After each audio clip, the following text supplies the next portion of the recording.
सभी धम्म मित्रों को सप्रेम नमोदय जय भीम। बौद्ध भारत में आपका स्वागत है। संयुक्त निकाय भाग 1 का आज 5वां परिच्छेद शुरू होता है।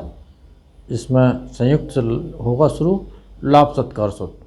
संयुक्त इसमें पहला सूत्र है दारुण सूत्र। लाभ सत्कार दारुण है। ऐसा मैंने सुना, एक समय भगवान श्रावस्ती में नाथपिंडक के जैतवन आराम में विहार करते थे। भगवान बोले, भिक्षुओं, अनुत्तर निर्वाण की प्राप्ति के मार्ग में लाभ सत्कार बड़ा दारुण है, कटु है, तीखा है, विघ्नकर है। भिक्षुओं, इसलिए तुम्हें ऐसा सीखना चाहिए। लाभ सत्कार प्रशंसा आदि को छोड़ दूंगा और मन में ठहरने नहीं दूंगा। भिक्षुओं, ऐसा तुम्हें ऐसा सीखना चाहिए। 42 सूत्र लाभ सत्कार दारुण है। अब बंसी की उपमा। श्रावस्ती जैतवन में भिक्षुओं, अनुत्तर निर्वाण की प्राप्ति के मार्ग में लाभ सत्कार बड़ा दारुण है, एक बड़ी बाधा है, कटु है, तीखा है, विघ्नकर है। भिक्षुओं, जैसे अंकुशी फेंकने वाला चारा लगाकर अंकुशी को गहरे पानी में फेंक दे, तब चारे के लोभ में कोई मछली उसे निगल जाए। भिक्षुओं, इस तरह वह मछली अंकुशी को निकाल कर और बड़े दुख और विपत्ति में पड़ जाती है। मछुआ जो चाहे उसे उससे करता है। भिक्षुओं, यहाँ अंकुशी फेंकने वाला मछुआ पापी मार को ही समझना चाहिए और उसी अंकुशी यही लाभ सत्कार प्रशंसा आदि है। यानी कि मार का ही फंदा है वो, जो लाभ सत्कार और प्रशंसा के रूप में और हमारे मन में बैठा हुआ है। हम सब लाभ सत्कार और प्रशंसा के आदि हो चुके हैं और इसमें हम फंसे रहते हैं। भिक्षुओं, जो भिक्षु लाभादि पाने पर बड़ा खुश होता है और आनंद उठाता है, वह मार की अंकुशी में फंसा हुआ समझा जाता है। वह दुख और विपत्ति में पड़ता है। मार उससे जैसा चाहता है वैसा करता है। इसीलिए भिक्षुओं, ऐसा सीखना चाहिए। इन चीज़ों को त्यागना सीखना चाहिए। कुंभ सूत्र लाभादि भयानक है। कछुआ और व्याधा की उपमा। श्रावस्ती भिक्षुओं, पूर्व काल में किसी जलाशय में कछुओं और कछुओं का एक परिवार बहुत समय से वास करता था। तब एक कछुए ने दूसरे कछुए से कहा, प्यारे कछुए, उस जगह मत जाओ। किंतु वह कछुआ उस जगह पर चला गया। वहाँ किसी व्याधे ने उसे भाला लगाकर बेच दिया। तब वह कछुआ जहाँ दूसरा कछुआ था वहाँ गया। उस कछुए ने इसे दूर से ही आते देखा। उसे देखकर, प्यारे, उस स्थान पर गए तो नहीं थे? प्यारे, मैं उस स्थान पर गया था। प्यारे, तुम भाले से छिदबिद तो नहीं गए? प्यारे, मैं भाले से छिदबिद तो नहीं गया, किंतु यह धागा मेरे पीछे लगा हुआ है। प्यारे कछुए, तुम छिद गए हो, बिध गए हो। इसी व्याधे से तुम्हारे किए बाप दादे फंसकर मार दिए गए। इसी व्याधे से तुम्हारे बाप दादे फंसाकर मार दिए गए। जाओ, तुम अब मेरे काम के नहीं रहे। भिक्षुओं, यहाँ व्याधा पापी मार को ही समझना चाहिए। भाला आदि लाभ आदि हैं। धागा संसार में स्वाद लेना और राग करना, ऐसा समझना चाहिए। दीघलोभी सूत्र लंबे बाल वाले भेड़े की उपमा।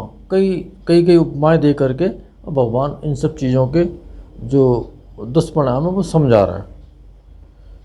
श्रावस्ती जैतवन में भिक्षु, जैसे लंबे लंबे बाल वाला कोई भेड़ा कटीली झाड़ी में बैठ जाए, वह इधर उधर लग जाए, फंस जाए, बंध जाए, बड़ी विपत्ति में पड़ जाए। भिक्षु वैसे ही कितने भिक्षु इलाहाबाद में पढ़कर क्लिष्ट चित्त से सुबह और पहन और पात्र चीवर ले गांव और कस्बे में भिक्षाटन के लिए जाते हैं, इधर उधर लग जाता है, फंस जाता है और बच जाता है। यानी कि जब भिक्षाटन के लिए जाते हैं तो वहाँ पे भी लाभ सत्कार और प्रशंसा ये सब की आशा से वो जाते हैं और वहीं फंस जाते हैं। एलक्षुत लाभ सत्कार से आनंदित होना अहितकर है। भिक्षुओं, जैसे मेला खाने वाला कोई पिल्लू मेला से लथपथ सना हो और उसके सामने मेले की एक ढेर पड़ी हो, इससे वह अपने और दूसरे पिल्लुओं को बड़ा समझे। मैं मेला खाने वाला पिल्लू मेला से लथपथ सना हूँ और मेरे सामने मेले की एक बड़ी ढेर पड़ी है। भिक्षु वैसे ही भिक्षाटन के बाद भिक्षाटन के लिए बैठता है, भिक्षाटन के लिए बैठता है और वह वहाँ भोजन करके दूसरे दिन के लिए भी निमंत्रण होता है और उसका पात्र पूरा होता है। वह आराम में जाकर भिक्षुओं के सामने गर्व के साथ कहता है, मैंने भोजन कर लिया, दूसरे दिन के लिए भी निमंत्रित हूँ और मेरा पात्र भी पूरा भरा है।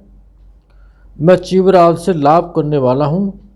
ये दूसरे अभागे अल्प पुण्य भिक्षु चीवराद का लाभ नहीं करते हैं, यानी कि जो मुझे सुलभ है वो इन लोगों को नहीं है। वह भिक्षु लाभादिकों पर फूल जाता है और दूसरे सीलबंद भिक्षुओं को नीचा समझता है।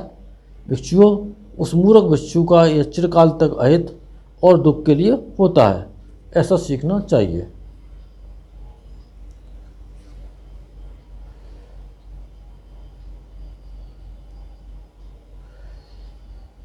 असनी सूत्र, बिजली की उपमा और लाभ सत्कार। श्रावस्ती, भिक्षुओं, बिजली के गिरने पर की उपमा उस शख्स भिक्षु से दी जाती है जिसका मन लाभ आदि में फंसता है। शख्स का मतलब पढ़े लिखे से नहीं होता है, यहाँ पर शख्स का मतलब होता है जिसको शिक्षाओं की अभी बहुत ज़रूरत है। जिनको शिक्षाओं की ज़रूरत नहीं रह जाती उन्हें अशिक्षित कहते हैं। जिन्हें अशिक्षित नहीं समझना चाहिए, उनकी जो शिक्षा वो कंप्लीट हो चुकी होती है वो अशिक्षित, अब उनको ज़रूरत नहीं शिक्षा की। इसीलिए जो शख्स भिक्षु की बात करी जा रही है वो लाभादि में फंसते हैं। भिक्षु लाभादि को ही बिजली का गिरना समझना चाहिए, ऐसा सीखना चाहिए। दिंड सूत्र, विषैले तीर की उपमा दे रही है भगवान ने। श्रावस्ती, विषैले तीर से चुभे पुरुष की उपमा उस शख्स भिक्षु को दी जाती है जिसका चित्त लाभादि में फंस जाता है, ऐसा सीखना चाहिए।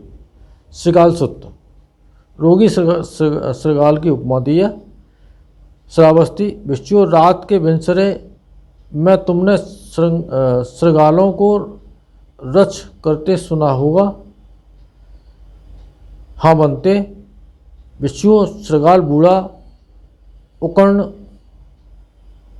उकर्णक नामक रोग से पीड़ित हो, न तो एकांत में चैन पाता है, न वृक्ष के नीचे, न खुली जगह में। जहाँ जहाँ जाता है, जहाँ जहाँ खड़ा होता है, जहाँ जहाँ बैठता है, जहाँ जहाँ लेटता है, वहाँ वहाँ बड़ा दुख भोगता है। भिक्षु, वैसे ही कितने भिक्षु लाभादि में चित्त फंसाकर न तो शून्यागार में, न वृक्ष के नीचे, न खुली जगह में रमते हैं और जहाँ जहाँ जाते हैं दुख उठाते हैं, ऐसा सीखना चाहिए।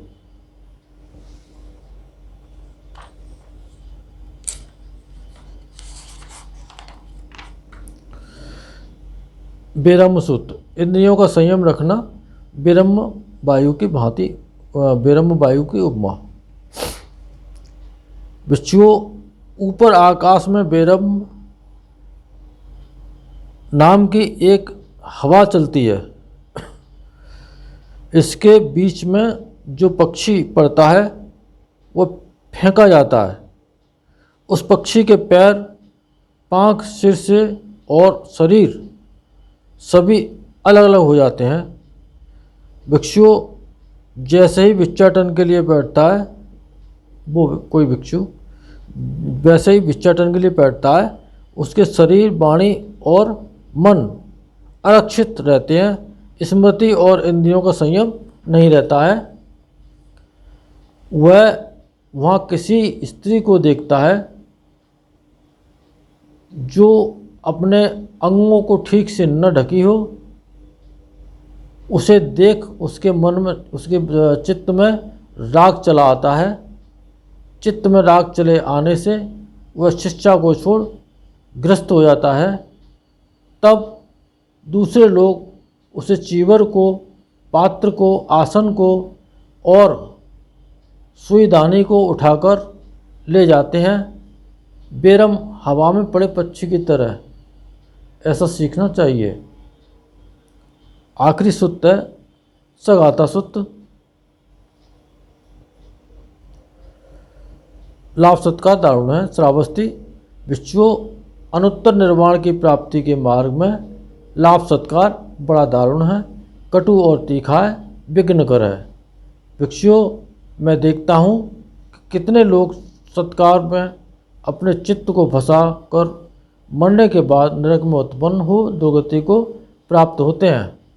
भिक्षुओं, मैं देखता हूँ कि कितने लोग असत्कार में चित्त को लगा कर मरने के बाद नरक में उत्पन्न हो दुर्गति को प्राप्त होते हैं। भिक्षुओं, मैं देखता हूँ कि कितने लोग असत्कार और सत्कार में चित्त लगा दुर्गति को प्राप्त होते हुए। भिक्षुओं, अनुत्तर निर्वाण की प्राप्ति के मार्ग में लाभ सत्कार इतना बड़ा दारुण है, कटु है, तीखा है, विघ्नकर है। भिक्षुओं, इसलिए ऐसा सीखना चाहिए। लाभ सत्कार प्रशंसा को छोड़ दूंगा, उन्हें मन में ठहरने नहीं दूंगा। भिक्षुओं, भगवान यह बोले। इतना कहकर बुद्ध फिर भी बोले, जो सत्कार और असत्कार के मिलने पर अप्रमाद से व्यवहार करते हुए समाधि को नहीं डिगाता है, उस ध्यान में तत्पर सूक्ष्म दृष्टि रखने वाले को सत्पुरुष, उपादान क्षीण होकर रमण करने वाला कहते हैं। प्रथम वर्ग समाप्त। इन सत्य वचनों से आप सबका मंगल हो, भला हो, कल्याण हो, संसार के सारे प्राणी सुखी हों। साधु साधु साधु।